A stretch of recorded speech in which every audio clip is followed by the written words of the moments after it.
Bismillah, elhamdülillah, ve salatu ve selamu ala Resulillah, ve ala alihi ve sahbihi ve men valah ve ba'd. Allah hamdülillah olsun, biz aşırı kavaid fi tezkiyetin nefs. Nefsini paklaştıki 10 kaide, 10 yol hakkıdaki Abdurrazzaq ibn Abdülmuhsin el-Bederi hafizahullah'ın kitabını ders kılıp bugün hatimi kısmı geldik. En ahırlaşıdığan tügenci kısmı geldik.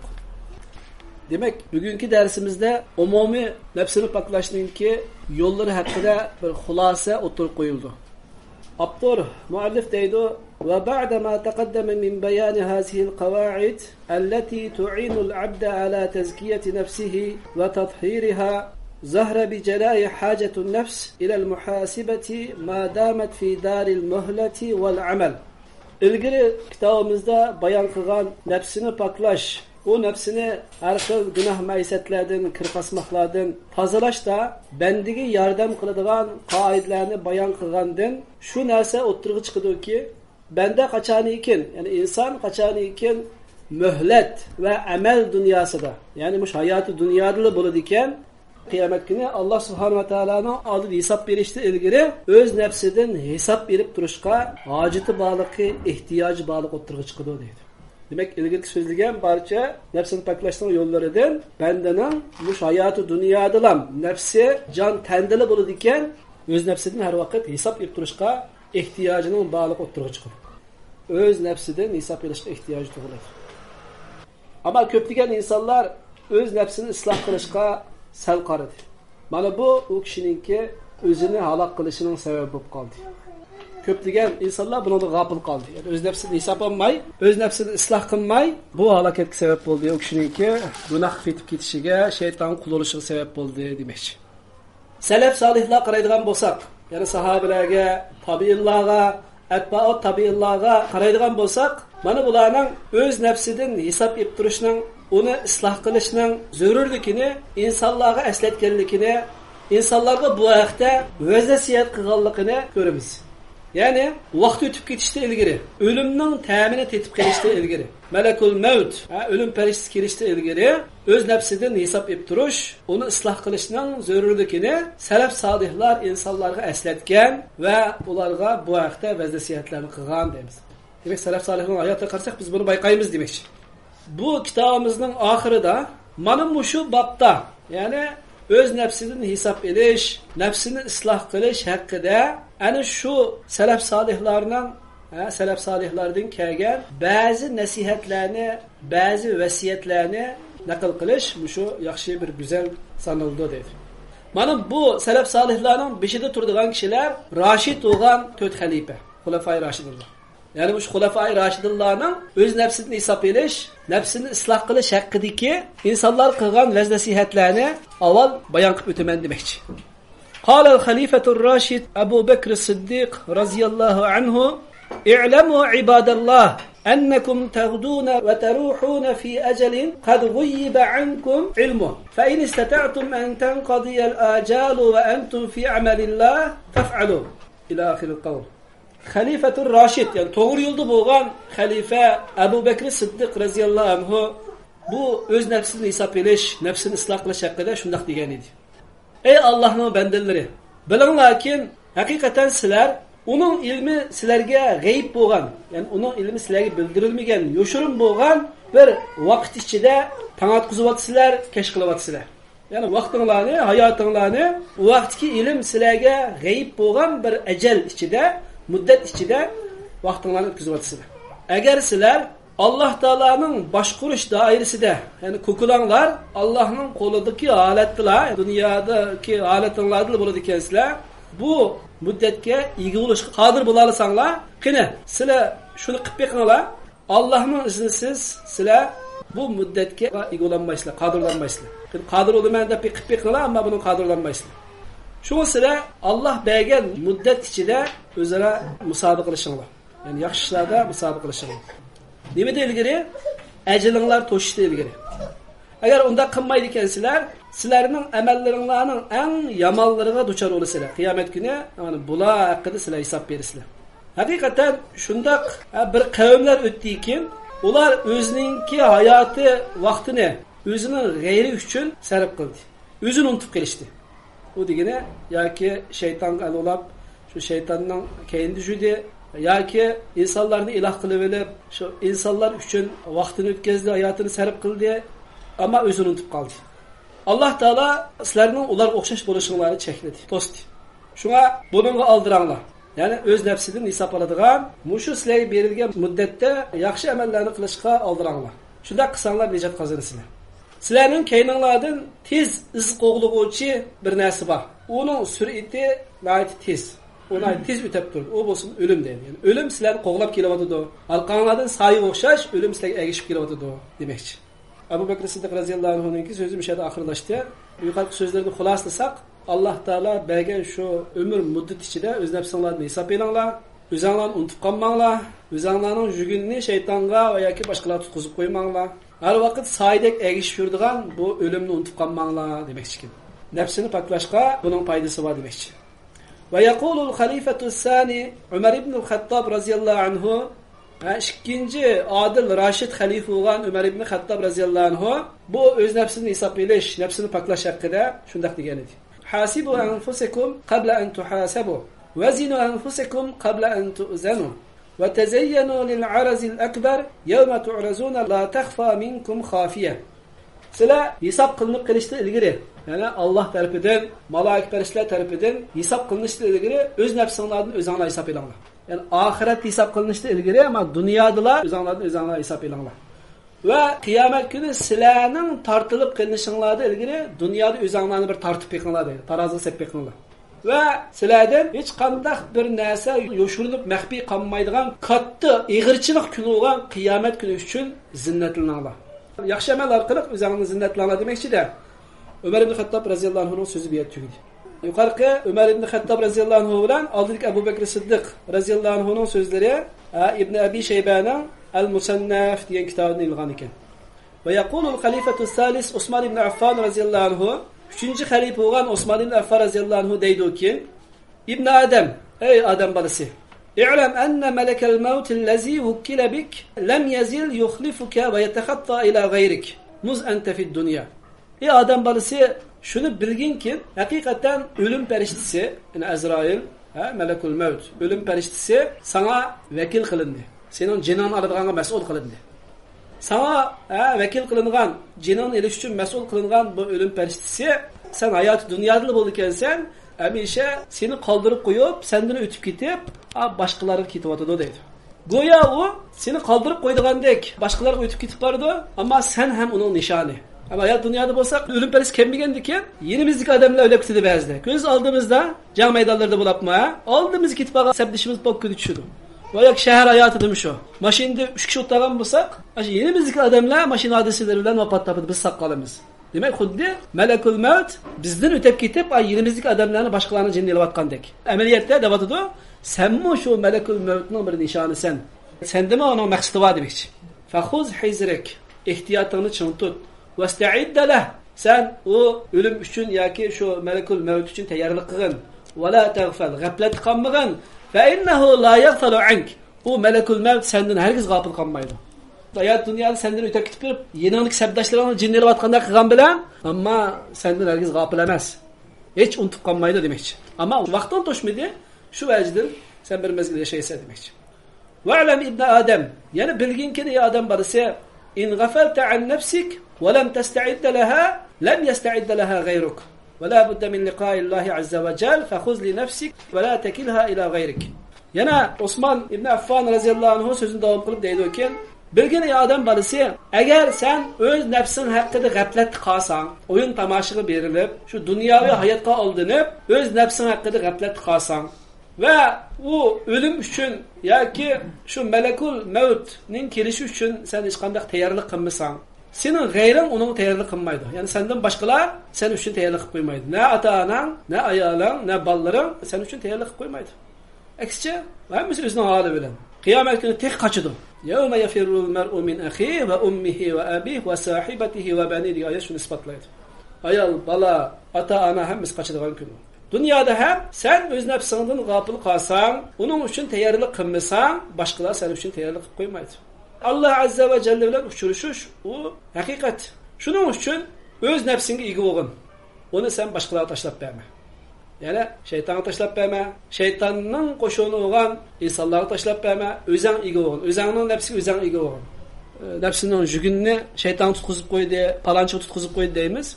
Demek öz nefsiga özü igi olmay, başqalarga jügününü tutkuzub koyganlıqdan çıqqan gap bu. Osman ibn Affan radhiyallahu anhu'nun sözü bir yer tügedi. Bu sözü Ebu Bekir el-Deynuri'nin El-Macalis vel-Cevahir degan kitabida bayon qilingan ekan.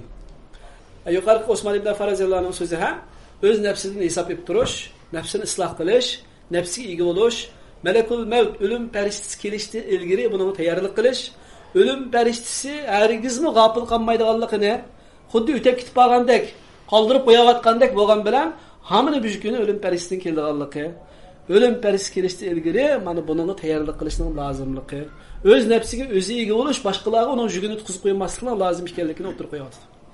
Hem 4. halife olan Ali ibn Abi Talib radhiyallahu anhu ve yaqulu al-halifetur rabi' Ali ibn Abi Talib radhiyallahu anhu deydikken ya eyyuhan nas ey insanlar inne akhwafa ma akhafu alaykum tulal am ve ittiba'ul hawa. Hakikaten men sizlarga qo'rqadigan narsaningki eng xatarliroqi, eng qo'rqinchliroqi, eng ansiraydigani arzu umidni ko'p qilish.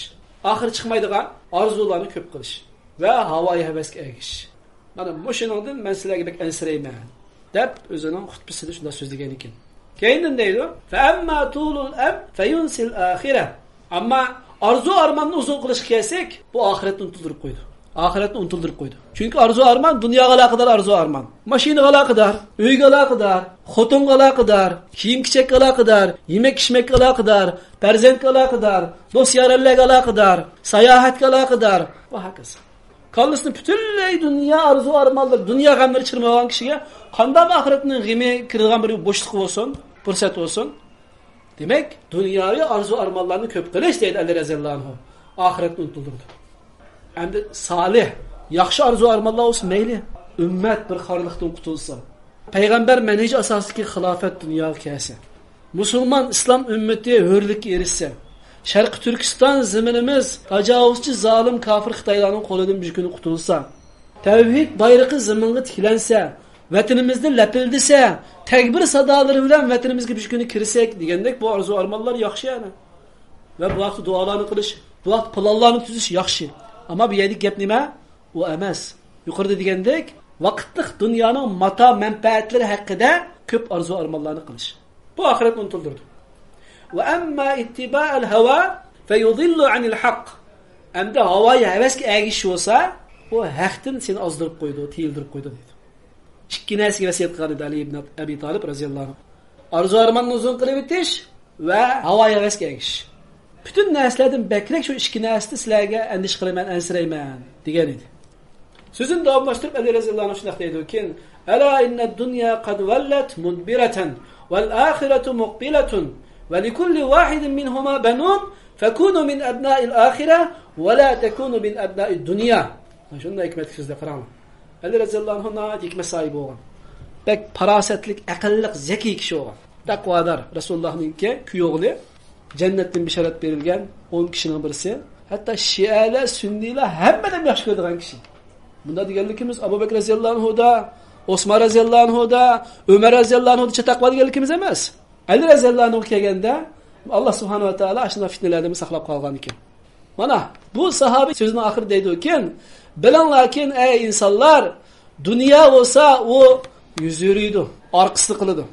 Kimga orqasini qilmadi? Kimdan qapqanmadi? Kimga yuz yurmadi bu dunyo? Uni quchoqlab, bütün hayotini shu dunyo uchun berib o'tgan kishilardan yuz yurdi. Uning orqasini qildi. Asli muhabbat bog'lagan, dunyo uchun o'zini qurbon qilgan, o'zini shuni otib etgan kishilarni bir qo'yniga olgan biz kashki. Ya'ni o dunyo o'zining lazzatlarini adoqqicha u kishini manfaatlantirgan biz kashki. Bilinglarkin, dunyo haqiqatan yuz o'rguvchi va orqasini qilguvchidir. Va oxirat bo'lsa, u kutib olguvchi, oldini qilguvchidir. Demak, oldimizda oxirat, orqamizda dunyo bor. Dunyo har vaqt bizni orqa qoldirib ketaveradi. Oxirat bo'lsa, biz davomli shuni minut sekund yaqinlashmoqmiz. Dunyo uzatquvchi, oxirat kutib olguvchi. Mana bu ikkisining har birisining ballari bor deydi. Dunyoning ballari va agish kuchilari va oxiratning ballari agish kuchilari bor deydi.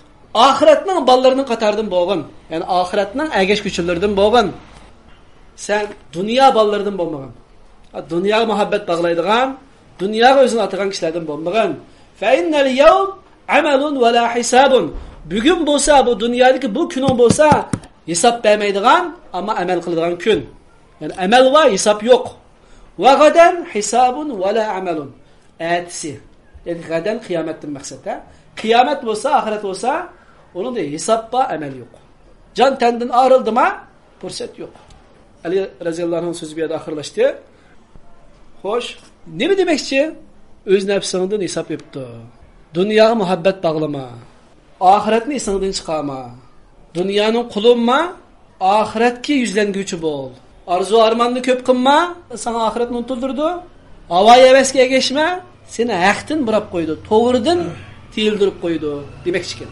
Yani nefsini hesap edişke ait gepler. Sahabelerden 4 halifenin sözü bir şeyde ahırlaştı. Tabiinlardan meşhur tabiin boğan Hasanul Basri rahimahullah şundak deyir. El-mu'min kavvamun ala nefsih yuhasibu nefseh ve innema khaffel hisabu yevmel kıyameh ala kavmin hasabu enfusehum fid dunya ve innema şakkal hisab yevmel kıyameh ala kavmin ekhazu hazel emr min gayr muhasebe. Hasanul Basri rahimahullah deyir ki mü'min özünün nefsige reis, başlık, hadici, amili. İnsan emese mü'min. Kafir, fasık, facir insanlar öz nefsige reis emez, öz nefsinin kulu. Hasan-ı Basri devat ediyor. Mü'min nefsinin kulu emez, nefsine esir emez, nefsinin reisi dedi. Yani öz nefsige öz igi olan, nefsinin kontrolü onun kulu olan kişi demek için. Bu mü'min öz nefsini hesap yapıp duralaydı. Hakikaten kıyamet günü hesabı yenik olan kavim, ular dünyada öz nefsinden hesap yapıp durgan болады. Yani kıyamet günü kimnin hesabı asan bolsa, bu kavim yoki bu kişi dünyada öz nefsini hesap yapıp durgan kişi dedi. Kıyamet günü hesabı qiyin bolgan kavim, ular öz nefsinden dünyada hesap almay ötken kavim dedi. Yani kimikin dünyada öz nefsini hesap yapıp durgan bolsa, kıyamet günü hesabı asan boladı. Yoki hesapsız cennete kirdi. Eğer kıyamet günü hesabı qiyin bolgan bolsa bu kişinin, bu kişi dünyada öz nefsini hesap almagan boldu. Hasan-ı Basri'ninki sözü bir yerde ahırlaştı. Bu Abdullah ibn Mübarek'ninki Az-Zuhd diyen kitabı zikir kılıngan ekan. Ulug, meşhur tabiinlardan Kufalik, faqih, mufti olan Meymun ibn Mihran rahimahullah'ın sözü varken bu hafta la yakunu abdu taqiyan hatta yakuna li nefsihi ashadda muhasibeten min eş-şerik li şerikihi. Meymun ibn Mihran rahimahullah şundak deydi. Bende takvadar, Allah'tan korkucu bir kişi bulmaydı. Kaçani ki öz nefsi için hesap edişi kattık. Oğan kadar. Xuddi özünün hemrahidin. Meyle ticaret ki arkandaq bir şerikçilikte özünün hemrahidin, özünün şerikidin mi bekrek öz nefsidin hesap ağan kişi takvadar bendilerden boludu. Yaki buna meysetten saklanıp kalgan bendilerden boludu. Ma şerik ticaret kılıp kalsak şeriklerimizin, hemrahlarımızın hesap alırız. Demek özünün hemrahidin mi hesap ağandın, öz nefsidin bekrek hesap ağan kişi bu kişi takvadar kişi buludu diyen ki. Yukarıda sözü hem Az-Zuhd diyen kitapta kelgenken Meymun ibn Mihran'ın yukarıda sözü. Muşnun için deydi muallif en-nefs keşşerikil havvan in lem tuhasibhu zehebe bimalik. Nefs xiyanetçi bir şerik okşaydı. İnsanın nefsi xiyanetçi bir hemrah okşaydı. Eğer onu da hesap yapıp durursan belanap kaçıp deydi. Yani yaman şerik ticaretteki xiyanet şerik sezgür tutmasak pulumuzu yiyip gidiyordu. Melimiz ap kaçıdı. Şundak koy. Nefs aşına yaman deydi. Biz evge tak okşattık, tayı okşattık. Şundak koy nefsini ölüm adamın sözü oyunca. Demek nefs dikkat kılmasa bu insanın zihni tohtaydıgan nerse. Ve yeteekkedu hazel makam fi hazihil azmine elleti kesuret fiha fitan ve sebarifu anil hayr ila ahiri. Muhasibetun nefs, öz nefsinin hesap verişten ibaret. Manı şu makam tehama bekrek tekitlindi. Manı şu hazırlık zamanda dedi. Yani fitneler onun da köp bolgan, yaxşılıktan mahrum kaladigan, yamanlık yaxşılıkni besip ketadigan, yamanlıklar insanların nefsiga batılını sındırıp kirivatgan, hatalıklarını, yamanlıklarını sındırıp kirivatgan ve o nefsiga ana şu batılını, hatani, nahaqçılıkni çıraylı köstüvatgan, bu şu zamanda öz nefsinin hesap edip duruş tehama tekitlendigan bir iş dedi. İmamlardan Abdullah ibn Mübarek, Abdullah ibn Mübarek olsa tabiin ölümalardan meşhurdur. Abdullah ibn Mübarek rahimahullah öz zamanında şundak degan idi. inne salihine fiha meda kâlet enfusuhum tevatihim alel hayri affen ve inne enfusena la tekadu tevatina illa ala kurih feyenbeği lena en nukrihaha. Bu sözü İbn-i Cevzi'ninki Zemmul Hava diyen kitabı kelgen. Hava hevesine söküş diyen kitabı kelgen iken. Fekeyfel halu fi zamanina deydi muallif. Abdullah ibn Mübarek öz zamanında şundak digeriyken hakikaten salih kişiler özünün şu hayatı hayatıda öz nefsillerini yaxşılıklı zorlap duruttu deydi. Köndürüp duruttu. Mesela insan özünü kibirli şekilde kalmasın der. Atayın hacetxanlığa gelip hacetxanı tazlap çıkıyor der. Olmasa o kişinin makamı üstül mesela. Buyuru sıkıldığı adamlar var. Demek salihlerin sıfiti öz nefsini yaxşılıklara mecburlap köndürüp duruş. Hem de Abdullah ibn Mübarek deydi o. Bizning nefslerimiz deydi o. Fakat yamanlıklara Allah yaman körüdüğün ya ki bir salih bendeninki kalbi yaman körüdüğün nerselerge hemişe bunu mecburlaydı. Şuna bizge ana şu yamanlıklarını yaman körüş Allah'ını narazı kıldığın bu hata işlerini yaman körüş lazım kelidi deb sözünü ahırlaştırıptı. Demek Abdullah ibn Mübarek'in bu sözlerini hem selef salihlarınki öz nefsinden hesap elip durduğanlığı, öz nefsini yaxşılık köndürüp, mecburlap, onu her vakit pak tutuşqa, onu ıslah kılışqa, tirişçanlık gösterdiğanlığı zikir kılınmadı. Hem muallif deydi, فَكَيْفَ الْحَالُ فِي زَمَانِنَا. Hem bizden zamanımızda ahval qanday olup ketdi. O Abdullah ibn Mübarek degan tabiinlarning cümlesidir. 1300 yıl burun, taxminan 1400 yıl burun yaşagan sahabeleri ko'rgan, saadet devrinin adamları turup bizning nefslerimiz bizni yamanlıkka mecburlawatydi, dewatydi bu adam. Ama bizning hozirgi dünyani pasat qaplagan, yaxşılıklarını yamanlıklar yipip ketip bağan, şeytan acayip ılgar texnikalar bilen, zamanını pen texnikalarla insanlarni azdırıvatgan, bütün yerde şeytanın her xil yamanlıkları yamalap ketken bu zamanımızda ahval qanday oldu deydi. Demek biz bekrek nefsimizde hesap edip duruşqa ihtiyacımız var demekçi. Onu ıslah qilishga ihtiyacımız var demekçi.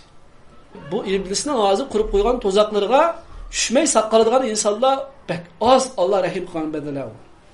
Şeytan hazır acayip ılgar pen texniki bilen aldımızdan, arkamızdan, on sol taraflarımızdan, üstü aslanlarımızdan aklımız yetmeydiğin derecede oylamağa yerden hücum kılamadık. Ta ki hazırca hayat. Atımız Adem Aleyhisselam vefat edip gitti. Lakin atımız Adem Aleyhisselam'ın cennetten çıkaran azlıgan o tecrübelik iblis hazır mı bah? Ve uxlamaydı. Hasan-ül Basri'den sorulgan vaxtida ayanamul iblis uxlamda deb sorulgan vaxtida Hasan-ül Basri "Law nama lawajadna rahatan." Agar uxlab qolgan bo'lsa, iblis uxlagan bo'lsa, biz bir rahat elib olatdik. Biz aram tep qolatdik. Degandan iblisning uxlamaydiganligi. Uxlamay plan tuzib müminlarni, musulmonlarni, insonlarni qadin chiqiradiganligi, o'ziga qo'shin qilib toplaydiganligi zikr qilinadi. Mana bu zamanda yaşavatımız. Bu zamanda texama bizning nafsimizni paklashga, nafsimizni isloh qilish ehtiyojimiz cho'ng demekchi. Allah Teala Kur'an-ı Kerim'de kırımdaşlar şundak deydi estağfirullah. İnnallaha la yugayyiru ma biqavmin hatta yugayyiru ma bi enfusihim. Allah Teala hiç qandaq bir kavmni o'zgartib qo'ymaydi, taki ular o'zini o'zgartmak uchun. Ikki ma'no chiqadi. Birisi ne'mat bergan bo'lsa, uni tatib elib, xarliqni qo'ymaydi, u bandalar o'zi noshukirlik qilmoqchi. Yeni bir ma'nosi şu, bu bandalar nachar holat yashayotgan bo'lsa, xorliq zillatda yashayotgan bo'lsa, uning izzati chiqarib qo'ymaydi, ular o'z harakat qilmoqchi. Ikki xil ma'no chiqadi. Oyatchimi bu? Har qandaq bir qavm o'zini o'zgartirishga harakat qilmoqchi, Alloh o'zgartirib qo'ymaydi deydi.